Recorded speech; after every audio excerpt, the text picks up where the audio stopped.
Welcome everybody to the MiniMapCast, MiniMap's weekly game podcast, your favorite weekly games podcast.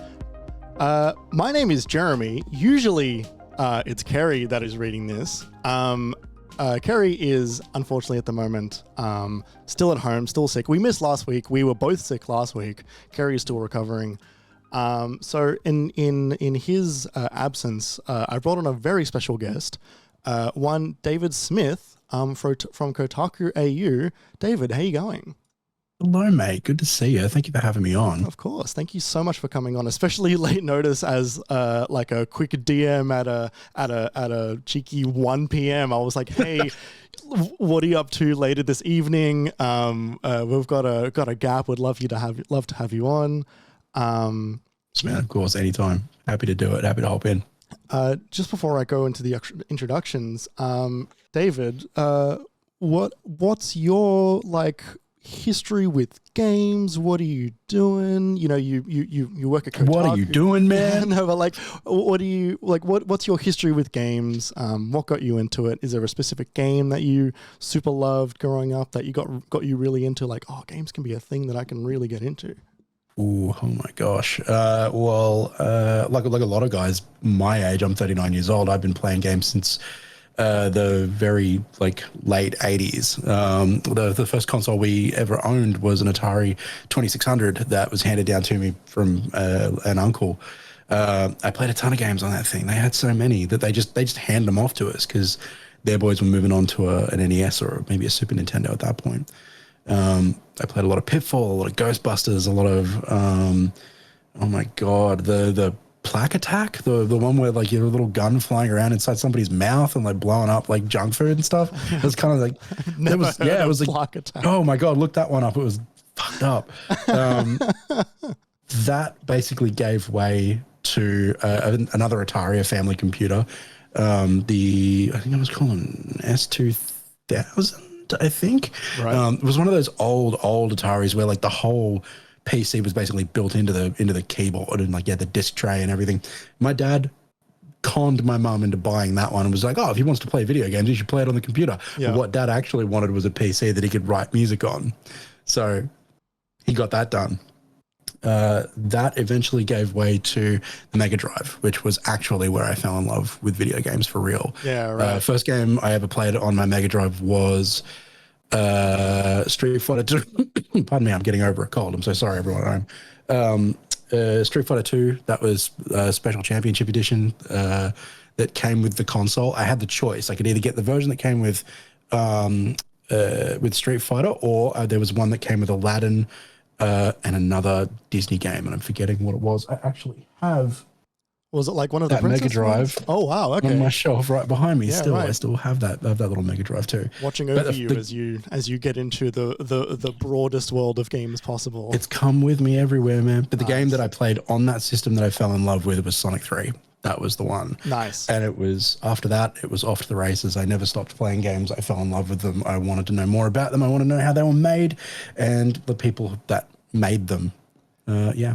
Awesome. That's my story. And now you are the head of Kotaku Australia. Don't know how that happened.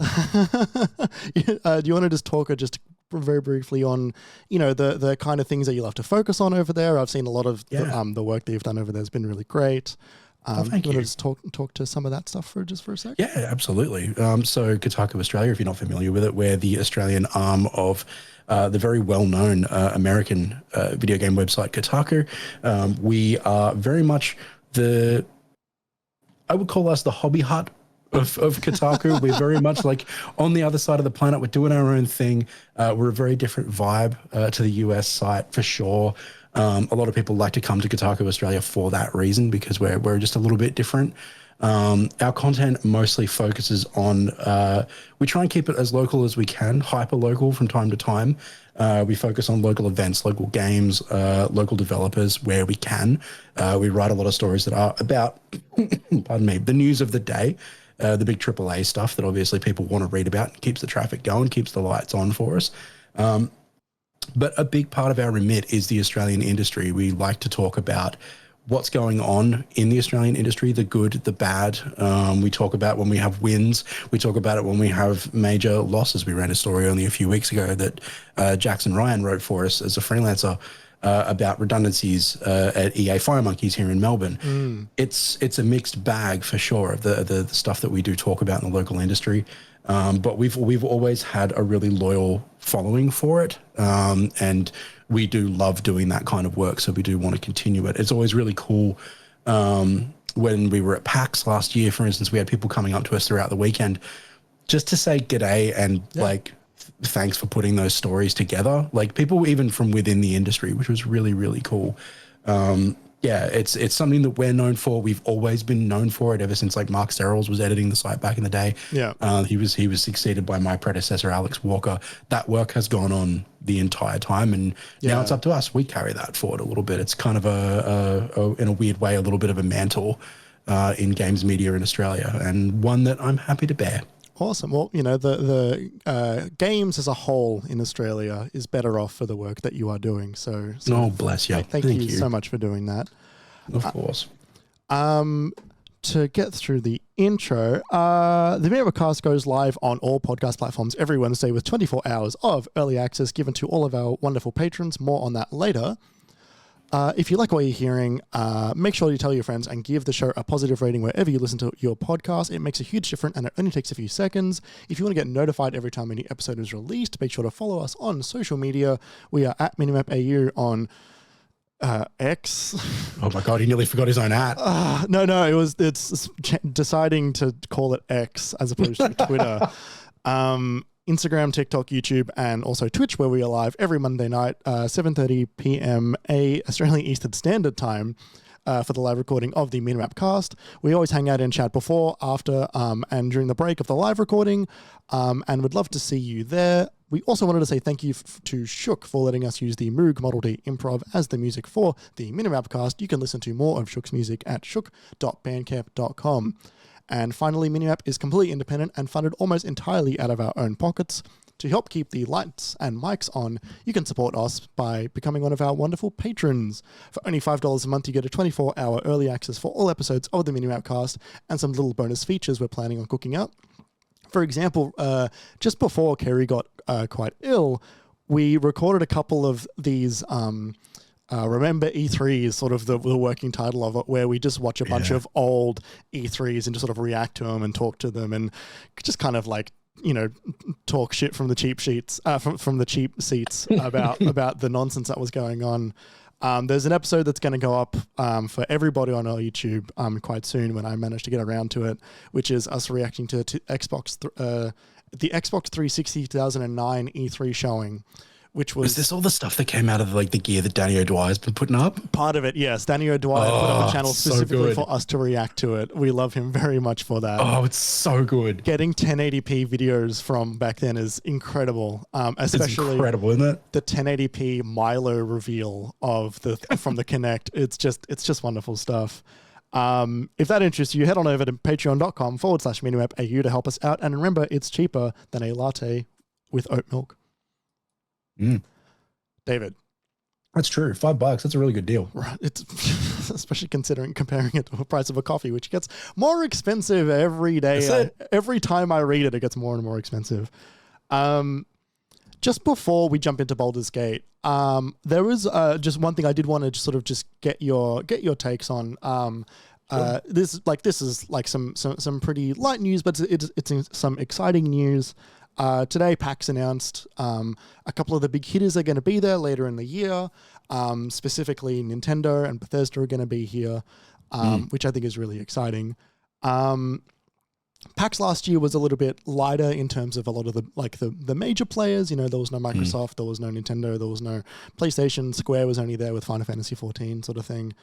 With Nintendo and Bethesda back, do you think we're going to start to see a more traditional year of PAX as we know it now back in Australia? I think so. Yeah, like this sort of feels like the first rumbles of that happening. I wrote a little piece about the news on KotakuAU today. in that, I sort of referred back to a piece that I wrote after PAX last year, where I was kind of remarking on like how weird it was to have a PAX without like an expo hall floor jam packed with AAAs. Like Xbox usually has a big booth, PlayStation usually has a big booth, Ubisoft usually has a big booth, Bethesda usually takes over the queue room. They've done that for like several years now. Yeah, none of it was there. It was all satellite. It was all offsite. Everyone was doing their own thing, and that piece at the time was trying to kind of puzzle together whether this was the E3ification of PAX, because it was ReedPop, the same company that was attempting to put E3 on at the time. Yeah. And if you go to E3 and like you spend a lot of your time not really at E3, you're at all the satellite events going on around Los Angeles, busting your ass to get around town. And it kind of felt like there was a little bit of that going on. I've got to go over to Xbox and they're down the other end of the CBD. I've got to go and see Ubisoft there at a different point. Fortress is fairly central. A lot of people are having events there. Yeah. And so it became a matter of like, is this what the future of the show looks like? Does PAX itself spill out into the Melbourne CBD and that's the new normal? Or is it just post-pandemic hesitation? Are the major publishers just not willing to spend the money on booth space at PAX? Because it ain't cheap. It's like, certainly not cheap, especially for the size of the booths that they used to have, right? And, the staff to man all the consoles and the hardware and all that stuff. It's right? a huge expenditure just to go to the show and have a presence there. So, like, there was that on my mind as well at the time. It was just like, are they hesitating? Are they just sort of not sure if coming out of the pandemic, the PAX is still going to be a success? Maybe they all hold off for a year, see, like, what happens. If it is a success, we come back in 2023. It certainly seems like we're seeing the first steps of that now. Like Nintendo's prepared to come back, and apparently in a big way, because they're bringing like competitions and a whole booth and everything. The Bethesda announcement was interesting because it was a little bit more murky. Yeah, and it's like they've got Starfield that comes out about a month before the show, and so are they just going to have a bunch of stations where you can play Starfield? Like maybe. I mean, part of me is sort of like, okay, I don't mind that, because I don't know if you remember like PAXAus 2015, right? Okay. When like, because like Fallout 4 was like right around the corner. Yeah, I remember that. We got our review copies the day PAXAus started, and everybody's come in from everywhere else. And Bethesda's just like, just so you guys know, that's so your review copies will be waiting for you when you get home. And we're like, why did you do this to us? No one would have come here if we'd known. That's so mean. Anyway.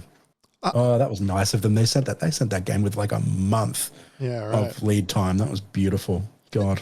Looking at Nintendo being there is interesting because like they've said they're going to show up with some competitions. There's like a Splatoon competition. There's a Mario Kart competition. I was looking at the timings for them and when they were coming.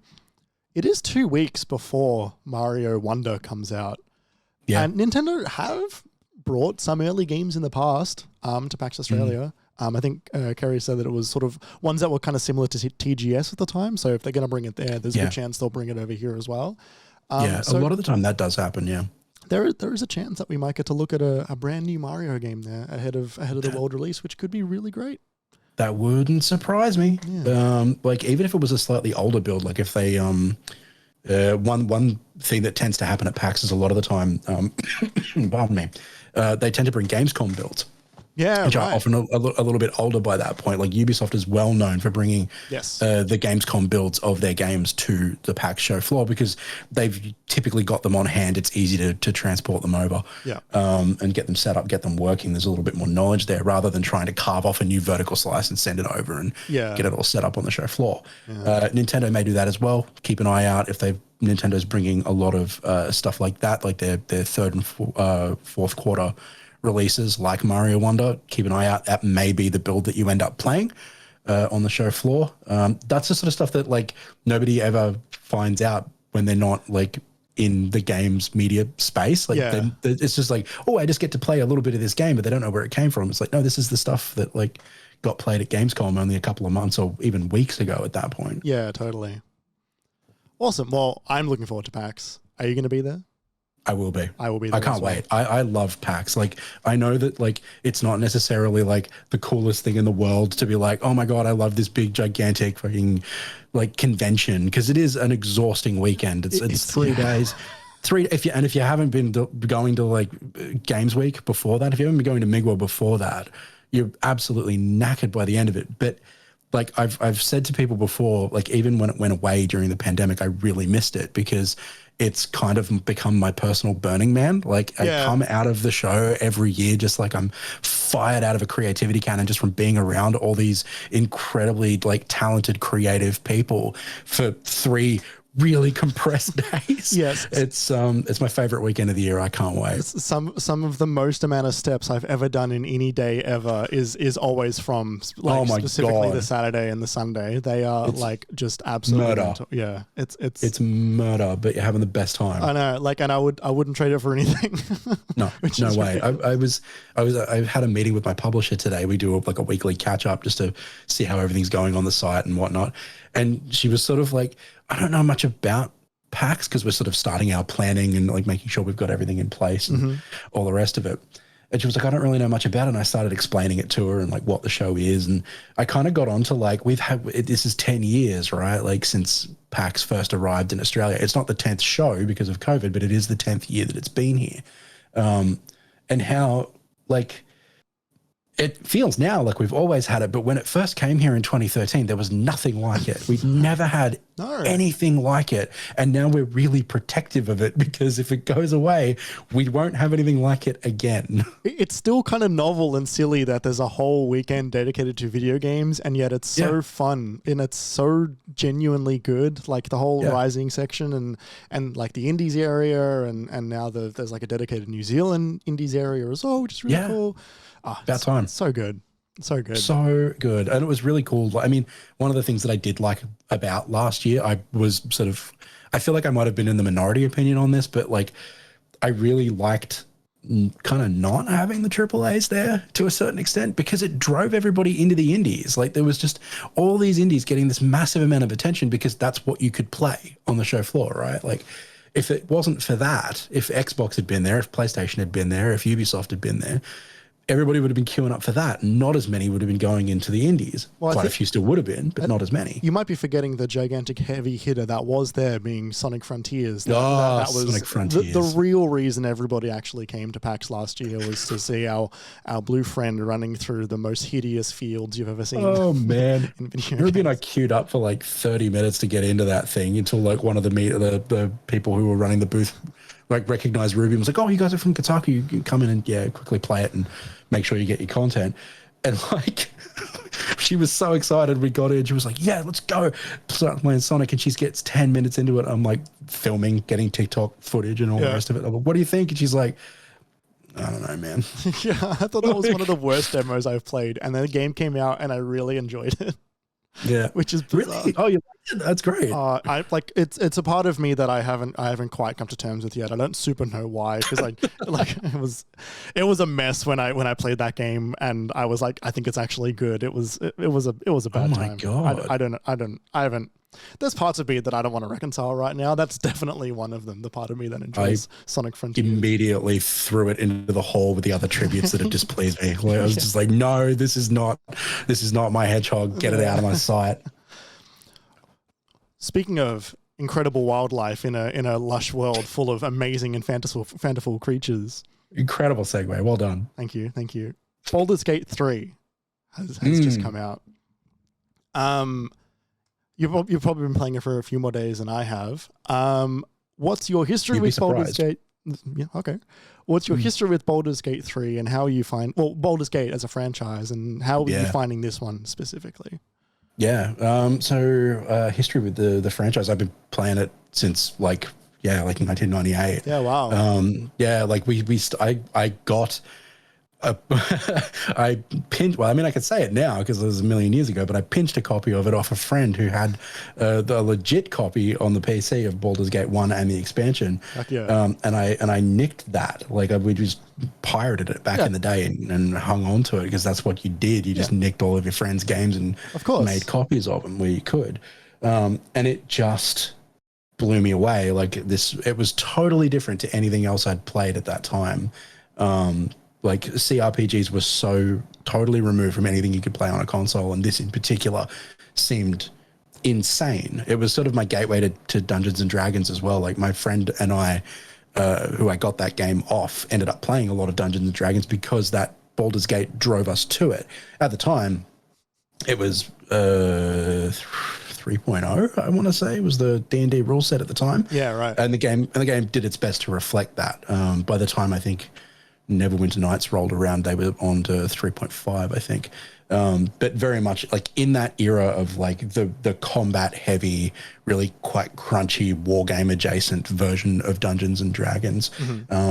Really, really cool, really, really different. I set another friend up with it not long after I got it. Was just like, you gotta fucking play this shit, man. It's unreal.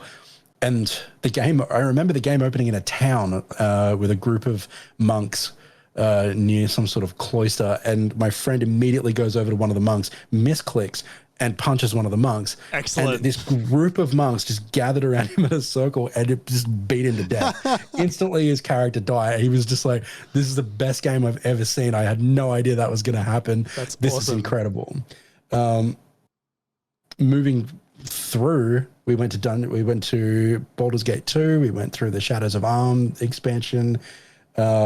Also excellent games. I'm so glad that you can still play them with those enhanced editions that Beamdog made. They're really, really good, beautifully modernized versions of those games. They obviously feel a little bit sort of dated and a little bit slower by today's standard, especially when you compare it to something like Baldur's Gate 3. I bought in on Baldur's Gate 3 the second it went into early access because I was just like, I'm back, baby. This is it. This is made for me. So I've been sort of picking at it on and off in early access. I haven't played it for quite a while. So a lot of the retail version stuff is quite different and quite new to me. Yeah, right. The opening seems like it's still very much the same. There's a lot of that stuff that's still very similar. The opening sort of act is still very, very similar. The prologue. One of my years ago when Baldur's Gate 3 first went into early access, my housemate who's really into CRPGs picked it up and I watched him play the opening of it, and that was all I saw of that game until 2 days ago when I bought it. And then I remember like launching the game and seeing like that part of the game remaining fairly unchanged in terms of like the setting and the structure of it. And I was like, oh, right, okay, yeah. Like I remember that I have seen this game years ago. I was like, no, it turns out like they kept this part and the rest of it is just very, very different apparently. Very different apparently. I'm not that far into it just yet. I got to play a bit of it over the weekend, not as much as I would have liked. But what I have played so far is just still like so remarkable, like somewhere between those old CRPGs, a real Dungeons and Dragons game around a table with your friends with dice, and like a sprawling BioWare RPG like Mass Effect. There's just it's pulling all of these threads together, and it's doing it in so many like smart, interesting, really like quite economical ways as well. It's making a lot of like lateral connections, particularly in ways of like how it translates the tabletop game into a video game form. I think it does it better than any D&D game has done it before. There was something that really struck me when I was playing this game, because I've only played like a handful of CRPGs, and even then very sparingly. The only one that I've played the one I've played the most is like Disco Elysium, which is, such a different vibe to this completely. Yeah. But like I've played a bit of D&D here and there, but I've listened to a lot of D&D podcasts and actual play podcasts and stuff. The thing that struck me the most about Baldur's Gate 3 was its complete, like it's wonderful commitment to giving you this incredibly well-authored, well-structured, fascinating story that allows all of, has been built in a way that allows your character and your entire party to have their character moments and develop naturally, and everything feels like it's on a really interesting track, while also allowing it to feel like this really organic D&D campaign where there's I feel like I'm bouncing ideas off a really good DM constantly, and they're throwing back a scenario for these ideas to hit, and then be expanded upon and then be built across over and over and over again, that I just I kind of can't believe they've pulled this off in such a seemingly effortlessly presented game that is, got like a complete, modern AAA like coat of paint on it, right? Like it's this wonderful thing. I kind of can't believe a game like this exists in the way that it does exist, and I guess fool on me for not for doubting Larian just a little bit, right? Even a little, right? Yeah, I know. I just want to send a shout out to my friend Lauren, who just sent me a screenshot of me on the podcast on Twitch. Hi, Lauren. Hello. Yeah, no, it's really like remarkable how they pulled it off. Like you were talking about, like how it feels like you're playing against, well, not against, but like opposite a really skilled DM, and that's definitely what it feels like. Like running into, like I keep clicking on characters in the world just to see if I can talk to them, and every goddamn time it starts an actual conversation between you and I'm like, you guys have gone way deeper than you needed to. This is way harder than you needed to go. I don't know, like it's really quite brilliant. And even like the dice mechanics, the way that it's incorporated the D20 mechanics are really, really smart and really, really skillful. Totally. Like the older games never even really gave you any of that. So like almost all of the dice rolls were done behind the screen, and like you would see it in maybe in the kill feed or something like that. You'd see no, you failed this roll, you succeeded. Now it's like, we're going to put the D20 on the screen, and you're going to see the bonuses that you've got, whether that's your proficiency bonus or whether it's a skill bonus granted by like a weapon or a particular move that you've taken, or your background. And then if you've got a particular spell like guidance, say, that can give you an extra D4 or something like that, you can choose to add that or not, just like you can in the tabletop game. It's fucking brilliant. Like, I love it. I want more dice rolls. I'm constantly just like, what can I use? Like I can use the full length and breadth of my character's skill set in a way that I felt like in those older CRPGs I really couldn't.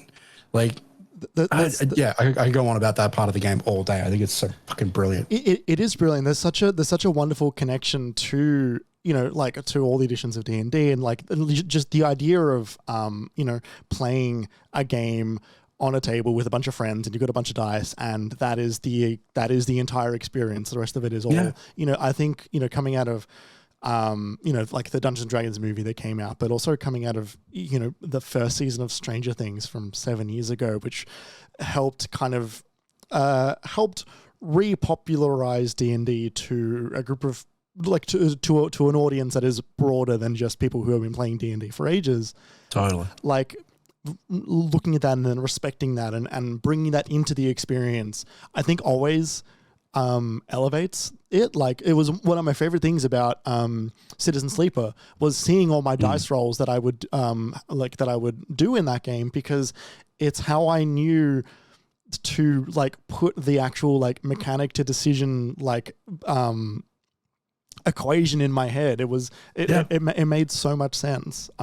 You understand how the pieces fit together. Totally. And they fit together in exactly the same way that they do in the tabletop game.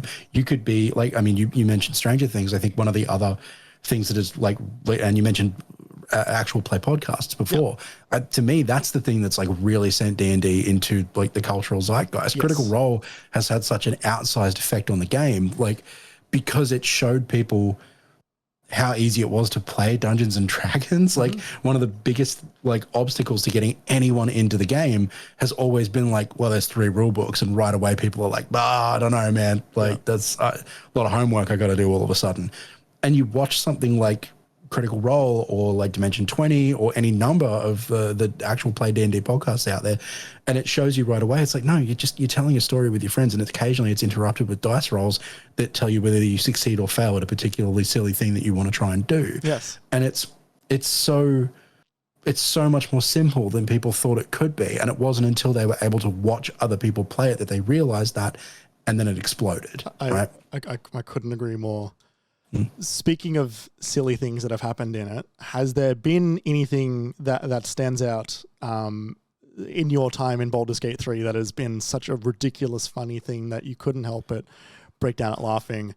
Oh my God. If you need a sec to think about it, I can quickly talk to one of mine, which please do. the character that I'm playing currently is one Kendall Roy from the television show Succession. Because on Friday afternoon, I was very tired after a big day of work, and a few of us were still at the office. We had a beer or two, and one of my friends said to me, like, "What are you planning on doing this weekend, Jeremy?" And I said, "I have half a bottle of wine at my desk. I'm planning on being at my desk playing Baldur's Gate 3." And I paused for a moment, and I was like, "Who am I going to play?" I was like, "Oh no, I'm gonna play Kendall Roy," because I miss Succession very much, and this is the hole that I decided to climb into is role playing as one of the worst people on television. And so, of course, he's a bard because Kendall Roy loves to rap, and it's all about charisma. And realistically, the points needed to go somewhere, and it wasn't going to be intelligence or strength. Or Charisma's still the dumb stat, Exactly, right? And it's not. Charisma's great. It's so fun. It is so fun. I was so the scenario that I was in, there was a giant barn like house thing that was burning down, and there was a bunch of people trapped in there. And I was sent to go in and rescue like a chief commander or type character.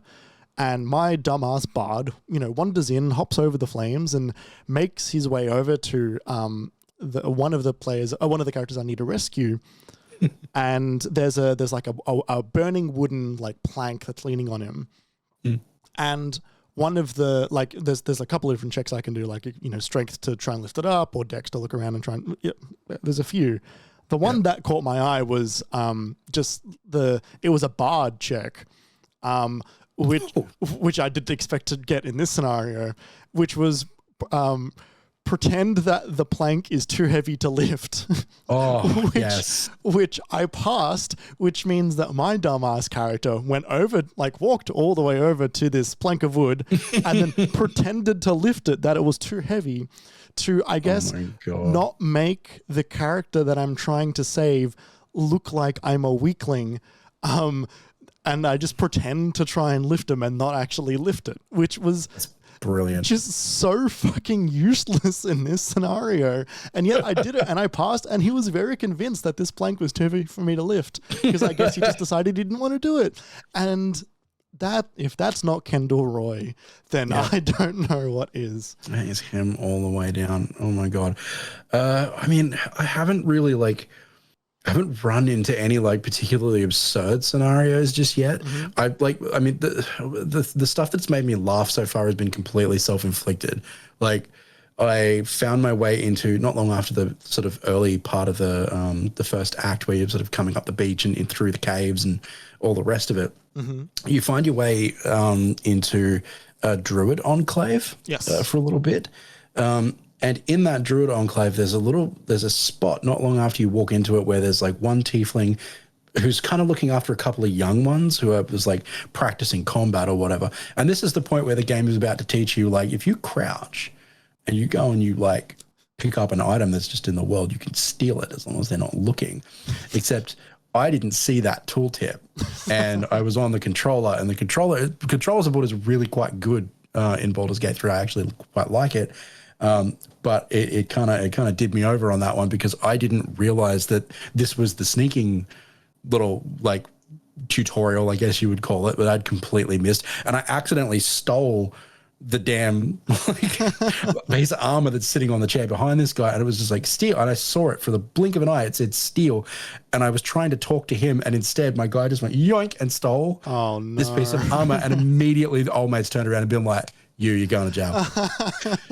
And the game goes to black screen, and when it comes to, my guy is locked in a jail and all my other party members are still outside, and I'm like, what the fuck do I do now? Can I pick how do I get out of here? So I walked the party all the way down into the jail, and the tieflings get mad at them. What the fuck are you doing in here? You shouldn't be down here. What are you trying to do? You're trying to bust this guy out? Absolutely not. No way. And now we're killing everyone. And I'm like, this is the true Dungeons and Dragons experience. We've gone full murder hobo in 3 seconds. Yeah. How did this happen? My own dumbass, because I missed a tooltip and picked up now there's a genocide taking place inside this poor camp full of druids. I'm so sorry. That reminds me of how I used to play Red Dead Redemption 2, honestly, was I would accidentally I would accidentally hog tie someone or accidentally pull my gun out and point it at someone or whatever, and then it would turn into this cascading effect. Oh my God, how did this happen? The entire town then chasing you out and it being wanted and having to owe like $150 to a town. It's just like so funny.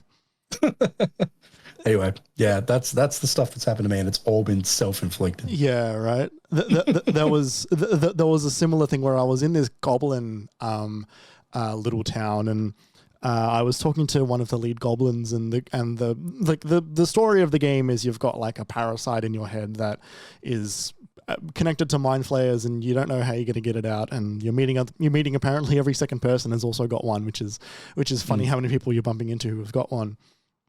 But this goblin person was like, oh, I can get it out of your head, and I'm like, I don't trust, but also I'm so curious what you are planning on doing. And so I followed this goblin all the way deep into like this goblin fortress, and I'm not sure if you're aware, but if you ever go to a goblin area, you just have to put the word goblin in front of every noun to make it a goblin thing. So the goblin Right. took me into the goblin fortress and took me into the goblin back door. And she was like, yeah, well, like, okay, like I can perform the goblin ritual on you, but your friends can't be here. I didn't know I could tell my party members just to wait outside.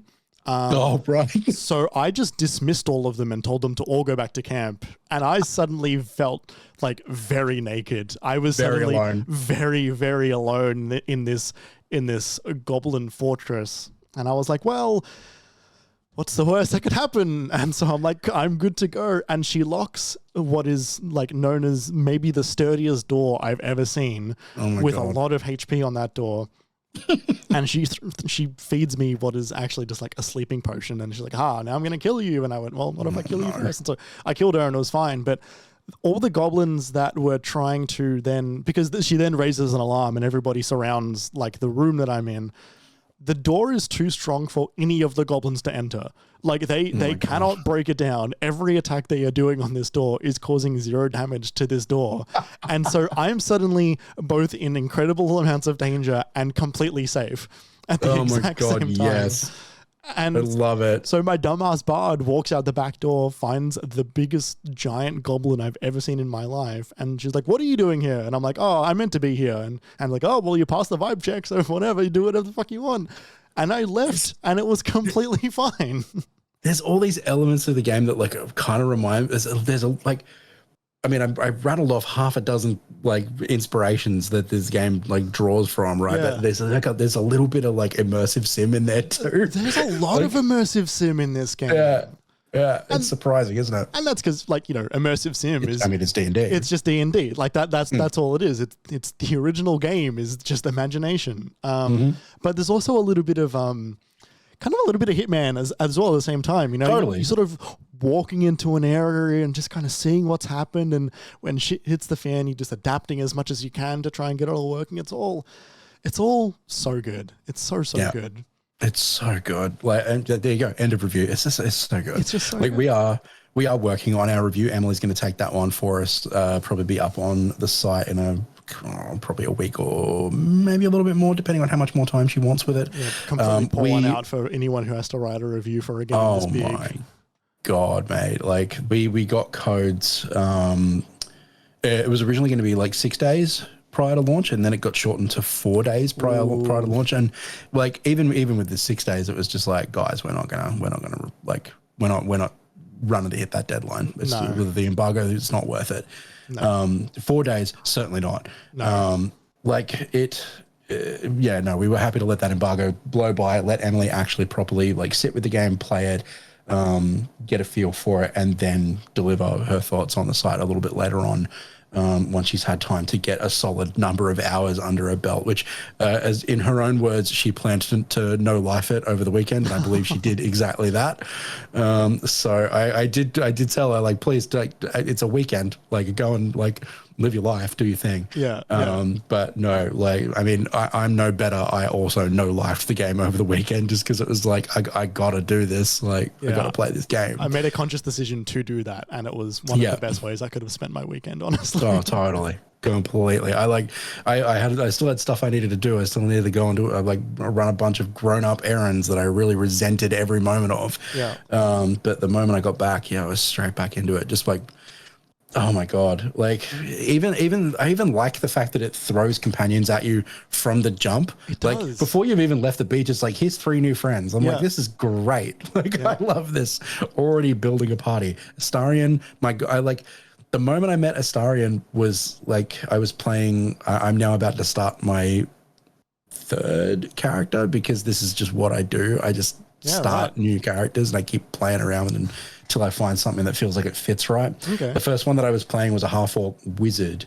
And the moment he met Astarion, I was just like, I don't like him. This guy, my guy, he doesn't like Astarion. I just know these two are not going to get along for whatever reason. That was just the vibe. I love doing that. Just creating conflict where there is none, just to see what happens. Just to see what happens. It's for the narrative. It's for the narrative. Yeah. Like, same as D&D, right? Like I was talking about this on the Kotaku podcast just last week, where like when I play my real D&D game, I play it with a bunch of guys that like I've known forever, that I went to high school with. And almost all of them are engineers. They're all mathematicians by trade, basically. Right. So they're all power gamers. They're all the guys that like min-max their stuff, that may have the most highly tuned and optimized characters. They do the most damage I've ever seen out of any character you'll ever see. Yeah. And I'm the guy who comes in and is just like, I like story. Yes. And my job is to throw a bomb in the room. My job is to like pull the pin out of the grenade and roll it down the hallway and see what happens, because that's not optimal. And that always like puts their teeth on edge. But every single time, making mistakes on purpose is the thing that like drives the story forward or sends it off in really weird or interesting directions that we didn't anticipate. And it's always the sessions that we end the session and they're like, that was wild. Who could have seen that car? And I'm like, but if you optimize it, you never get that stuff. Like you need someone to throw the bomb in the room, you know? I've told this story on podcasts before, but one of the first ways I played Red Dead Redemption 2 was, sorry, the cat is just attacking the stairs, I guess. One of the first ways I played Red Dead Redemption 2 was I had a physical coin in my hand and I two-faced my way across the Wild West and just would flip a coin to see if I would kill or spare people all the time. It was ridiculous. And that game had a little bit more trouble trying to work that out into any sort of cohesion. But I reckon Baldur's 3 could let me. That could actually work. Yeah. Funnily enough, that could actually work. Any closing thoughts on Baldur's Gate 3 before we throw it to the break real quick? It's good. Play it. It's so good. Play it. It's so good. That's it. Awesome. Final thoughts. It's good. Play it. Awesome. Well, we're going to throw to a quick break. We will be right back talking just a little bit more about some of the other stuff that we've been playing. So stay with us. Oh, shit. Which one is it? It's that one.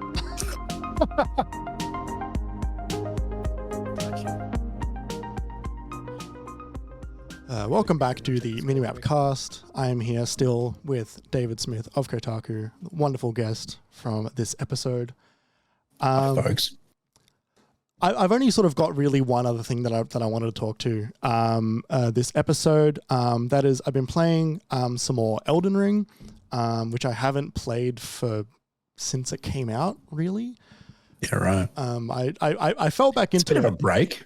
Yeah, it is. Like for your context, David, I really like a lot of FromSoft games. I didn't super click with them for a very long time, and then I did eventually. It took Bloodborne and Demon Souls, funnily enough, for me to go, interesting. Oh yeah, it turns out there's something here. As well as living with some friends who were really into these games as well. That does help.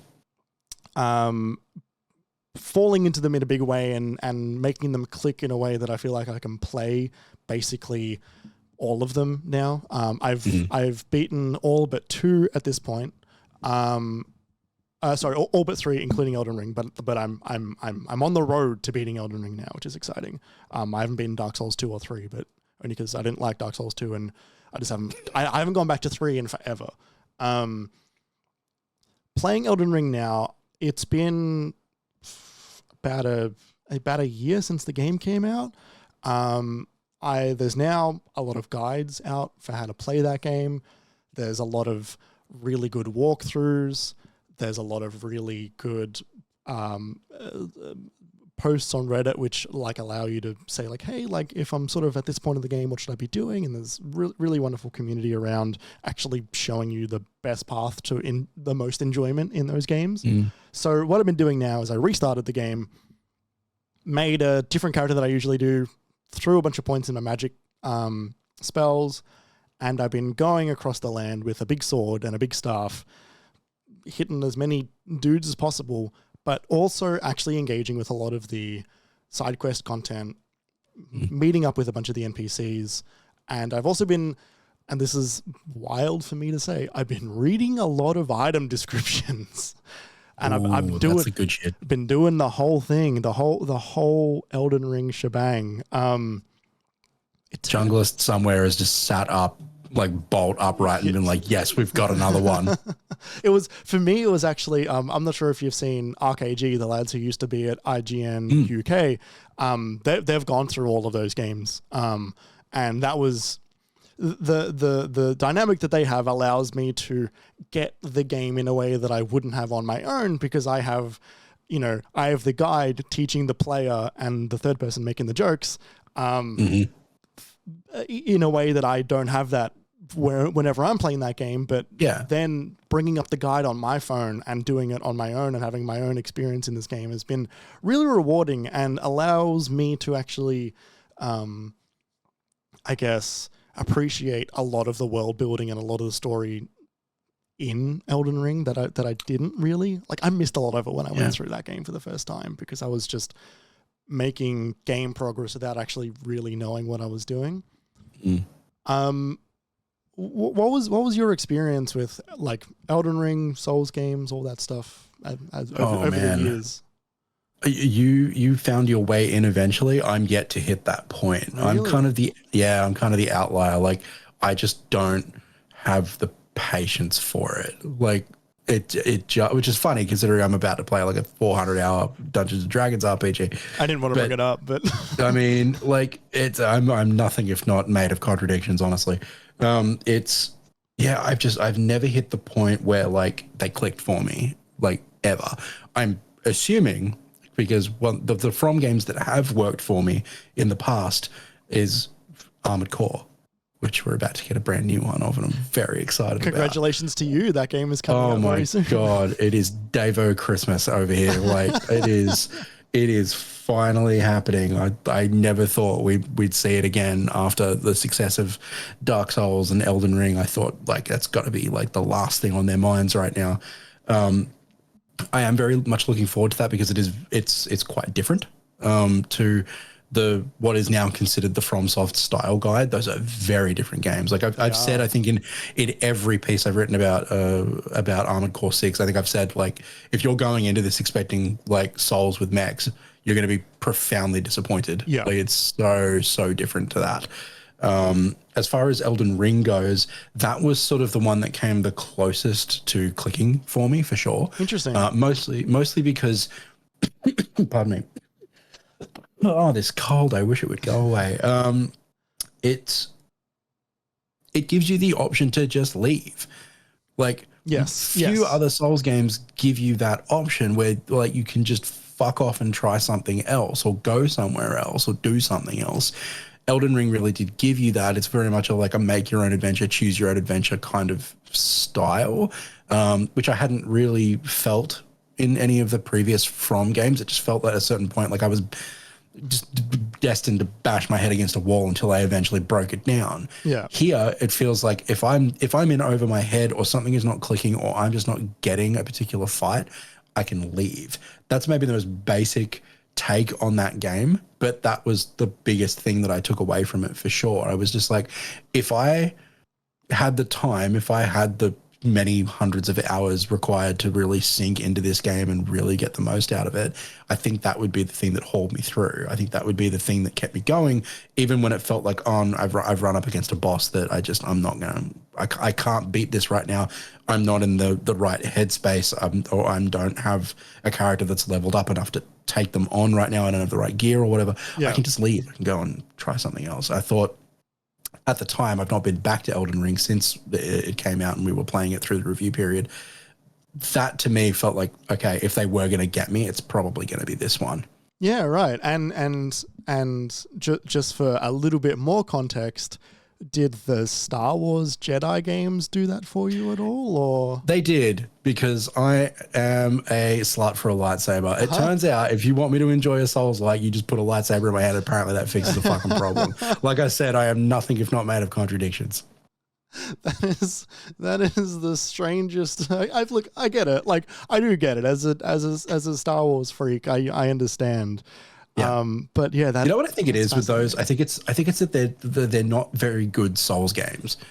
Like they're not great Souls games. They're not precise. They're not as like finely tuned as a From game is. From games are made like they're Fabergé eggs made with a blacksmith's hammer. And what you have over here with Star Wars is like Fisher Price, my first Souls like, and you get a lightsaber. And I'm like, that's me. That's the game for me. That's the one. Yeah, like I remember when the first time I played Ghost of Tsushima, which is like kind of adjacent to some of those games. Beautiful game. I really didn't like it the very first time I played it, because I was just coming off the back of Sekiro and I was like, this feels like sluggish. My like nothing feels like it's connecting, blah blah blah blah blah. And then like I went back a little while later when the PS5 version, I'm like, okay, it wasn't as bad as I was saying. It's like I still don't love that game, but yeah, I know what you mean by there are steps, I think, to getting there. Mine for years was bashing my head against them until one of them eventually cracked. The moment one of them cracked, it did open up my world to the rest of them, which was wonderful, and I'm very glad for that. That seems to be the path through, right? Like at a certain point, you crack through, you break it, you figure it out. Like something happens, and the whole thing is awakened in your mind, and then everybody goes back through all of them. Yes. They're just like, I'm embarking on the Souls like discography at this point. I'm just going to go all the way through it. Everything From has ever made, I'm going to play it. It's like finding a band that you didn't know existed that has been releasing like albums for 20 years and then going back and just like, wow, just so many fucking bangers for me to suddenly listen to, because I discovered this thing. I discovered this world, which is this world that everybody's been yelling about for the past 15 years of the internet. It turns out I am the discoverer of this world, at least to me. Call that Miyazaki call. I know, right? But yeah, like I'm kind of doing that in a more condensed version at the moment in Elden Ring, where I'm going back through a world that is familiar to me because I've gone through a lot of what I'm going through now from when I played it the first time. I'm going through that again, and then taking the like a kind of intended path through that game. Like I'm not going off to a million light years away and doing some side mission that I'm not nearly ready enough like I was when I was going through the game the first time. I'm very much like, I've got my horse blinders on. I'm going straight down the middle of the road. I've got a guide that tells me exactly where to go, exactly when to be there, and exactly what to do. But then getting that entire experience is still really good and really enjoyable, because just some of the world building they've got in some of those games is just so spectacular. It's pretty remarkable, isn't it? That for sure is like something that has always amazed me. Everything I hear about the world building later, like the editor of Kotaku US, Patricia Hernandez, did this deep dive into Elden Ring lore not long after they announced the X-Pack was coming out. Mm-hmm. And she wrote like a 4,000 word feature on Elden Ring lore and where she thought the story was about to go. And it was the most remarkable shit. I was just like, oh, what am I being exposed to here? This is amazing. Fuck, I gotta read that. Yeah. Yeah, like it's there's the amount of videos on Bloodborne that I've watched. I'm just like, just tell me the story over and over again from different people telling me their interpretations of that story. It's like, oh fuck, it's so good. I so get it. So yeah, like that's basically what I've been playing. It's been Baldur's Gate 3, and I guess I'm just in the biggest fantasy kick that I could possibly be in right now. And I'm fucking loving every second of it. Yeah, man. And I guess that makes sense. I'm preparing myself to then fall into another sci-fi hole between Starfield and Armored Core back to back. I think that's going to then get into the other more annoying side of Jeremy, which is, yes, science fiction is the hole that I climb in. The roller coaster's like reaching the top of the crest right now, and we're about to just come plummeting down the other side into silly season. I'm so keen. Ridiculous the amount of cool stuff that's coming up. This year is shaping up to be such a fucking banger year of games. Just so many awesome stuff. I spent all of 2022 like trying to put together like our content calendar for what the back half of 2022 was going to be like, and everything just kept getting delayed. And I was at a certain point, it was like 2023 is going to be monstrous. Yep. An absolute monster of a year, the like of which the industry's never seen, because everyone's just going to be like, okay, it's coming in 2023, get ready. Yep. Like, there is no dead zone, there is no dry period. We're just going to release banger games all year long. And that's kind of what's happened. And it's going to end with a 2D Mario, which is so exciting. It's insane. So exciting. What the hell? Awesome. Well, is there anything else that you wanted to leave us with, David, at all, or happy to call it from there? I think that sort of wraps it up pretty neatly. Awesome. We ended a positive note about FromSoft. Yes. Like, I don't, that's a good place to leave it, I think. One day I'll get you into those games. I'll help you crack that nut so you can. Now Jung is really like wide awake. Like that's been his project since like he helped bring me on to Kotaku, and like that's been his project ever since we started. He was like, I'm gonna help you fucking crack that nut, man. We're gonna figure it out. Awesome. Well, thank you so much for coming on, David. This has been an absolute pleasure. So appreciate you coming on. Everyone should check out the work that David's been doing over at KotakuAU. They're a part of my daily read. They should be a part of your daily read. Bless you. Is there any particular works that you wanna shout out over there that of late? Oh my gosh. I mean, just in general, the website, we know there's been like some interesting bugs and glitches with the website lately. We've been doing a little bit of a platform merge, and that's created some minor headaches, but we are working through it. We're going to pretty the page up and get it all nice and pretty for you again. You can come and see us. We're kotaku.com.au. We're talking about video games every single day. We're doing all sorts of stuff over there. You can come and check us out on the TikTok. We're doing vertical video over there. You can see my face talking about video games. You can see Emily. You can see a bunch of our freelancer friends coming on and doing some video for us as well. We got the Kotaku Australia podcast. You can check that out every single Friday. This week, we're going to be talking to our beloved friend, Courtney Barrett. We're going to be talking about anime. Come along and check that one out. That should be a fun one. Emily's very excited. That is us. Come and see us, KotakuAU, on socials everywhere. You can find me at RoomWords on just about every social media platform, but the bloody Twitters, because I got off it. You're stronger than me by doing that. I've not been able to climb out of that hole just yet. You'll get there. I'm sure I will. I'm sure I'll fall off of it at some point. That does bring us to the end of the MiniMapCast for this week. Thank you so much for listening. Make sure to listen to next week's episode, where we will talk about, hopefully, the Cold War between AI games made by Unity and Steam. Maybe. Better. I want to hear that. I really want to hear that too, because I really want to talk about it, but we'll see how I go. I'm planning on it. You can follow us on the socials at MiniMapAU on the various social media accounts that are popping up left and right, including Instagram, Facebook, Twitter, YouTube, and Twitch, and TikTok. You can follow us individually as well. You can follow me on all those social media platforms at Obi-Wan You can follow Kerry on Twitter at KJ_. Wait, what is it?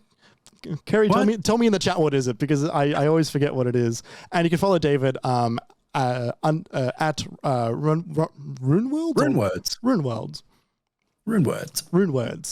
Yeah. You can also head to minimap.com.au for absolutely everything else Minimap related, including the Minidisc podcast and the latest article, which we published, which was a little while ago now.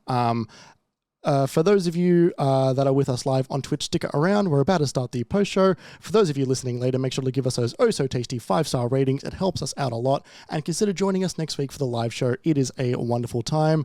Kerry's Twitter, thank you for telling me, Kerry, is KJ Palmer _24. He is at home sick. You should definitely give him a follow. And lastly, you can also support us on Patreon. If you want to help to keep the lights on, you can do that by heading over to patreon.com/MiniMapAU. And for $5 you get 24 hours of early access for all episodes of the MiniMapCast, as well as some more benefits like those E3 videos that I mentioned at the beginning of the show, all while helping us out greatly. Thank you so much. That's a bargain. Support independent Australian games media. Totally, right? There's only a few of us around at the moment, and we really, really need it. Thank you so much again, David, for coming on the show. It's been such a blast. Thank you. Of course, mate. Anytime. Thank you, everybody else, for listening. Have a wonderful night.